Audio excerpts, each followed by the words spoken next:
Thanks to her standout beauty in the Monaco royal family, Princess Charlene has always attracted attention.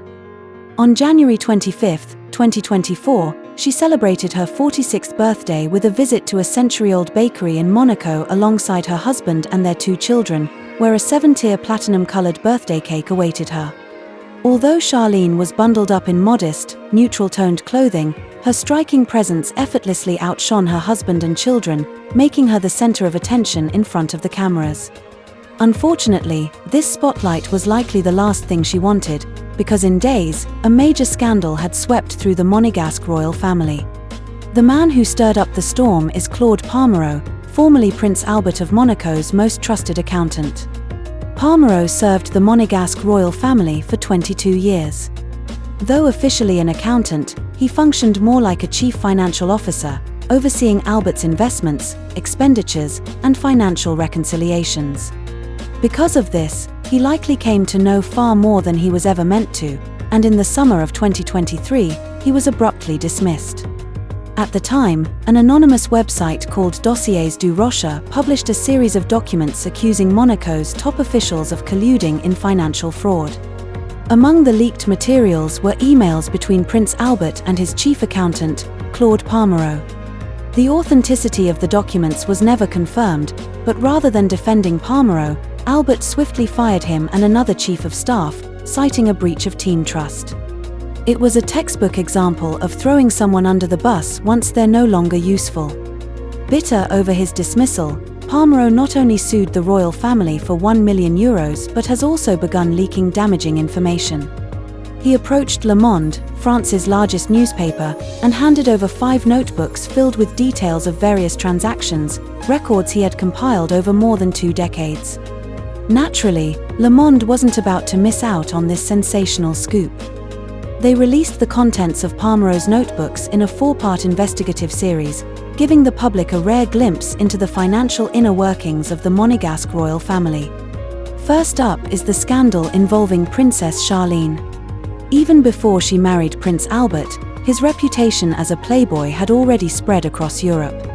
It's said that Charlene was deeply reluctant and even attempted to flee the wedding 3 times, but eventually went through with it. While Albert was quite handsome in his youth, he later lost his hair and gained weight, and his appearance became far from flattering. Standing next to each other, the couple often looked mismatched. So what could Charlene possibly have been after? Perhaps, all that remained was the money. A year before their marriage, in 2010, Albert gave Charlene €700,000 and advised her, due to the economic crisis, not to ask for more. Naturally, Charlene ignored his advice and began a decade-long spree of extravagant spending. Later, to keep Charlene by his side, Albert would give her €1.5 million in pocket money every year.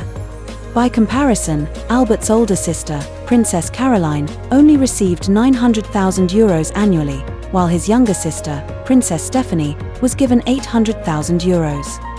Even with such exclusive treatment, Charlene still felt it wasn't enough and was often in a state of overspending. Her extravagant habits made life difficult for Parmereau, the chief financial officer. In his notes, he recorded an instance in April 2016, when the princess requested €66,000 in a single day. This is too much, he thought, especially since Charlene was also planning to rent a second holiday villa on Corsica. Concerned that Charlene might be using unreported funds, he confronted her. "Isn't this too much?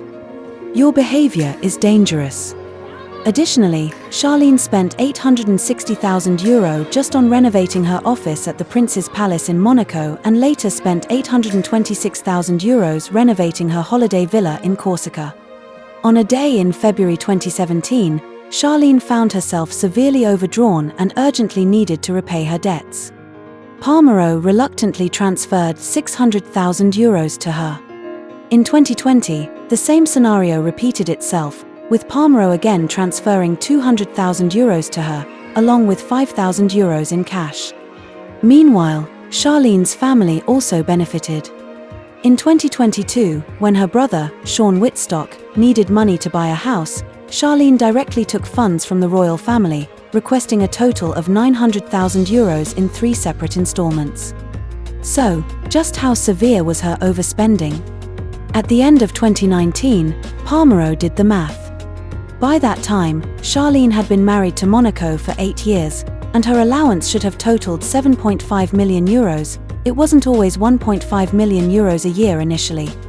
However, she had spent around 15 million euros, doubling the amount. "This is insane, I can't control the princess's spending," Palmero wrote. What made Palmero even more uneasy was that most of the private staff serving Charlene were illegal immigrants. Charlene had a total of 9 employees, 8 of whom were full-time and 1 part-time. The part-time worker was a Filipino responsible only for tying up the dog while it was being bathed. In 2017, Palmero wrote that another Filipino employee only had a 1-month tourist visa, which had long expired, and had been staying illegally for 5 years. He earns 100 euros a day, which is simply unimaginable. Monaco didn't raise its minimum wage to 11.27 euros per hour until 2023, which would be about 90 euros for an 8-hour workday. In 2017, this number was even lower, so giving 100 euros a day was indeed considered quite generous. By December 2014, Charlene had given birth to twins and immediately handed them over to illegal immigrant nannies. On January 15th of the following year, Palmero wrote, "The latest news about the nannies, they are completely illegal, and their tourist visas expired on the 7th. Moreover, it's not just about staying illegally, one of them even entered the country with a fake passport." Although Palmero felt some dissatisfaction, it wasn't something he could control. Later, when the twins' christening was being planned, he still approved a budget of nearly 600,000 euros for Charlene. That being said, Albert's long-standing affairs and indiscretions caused Charlene great embarrassment, and her biggest rebellion was just shaving her head.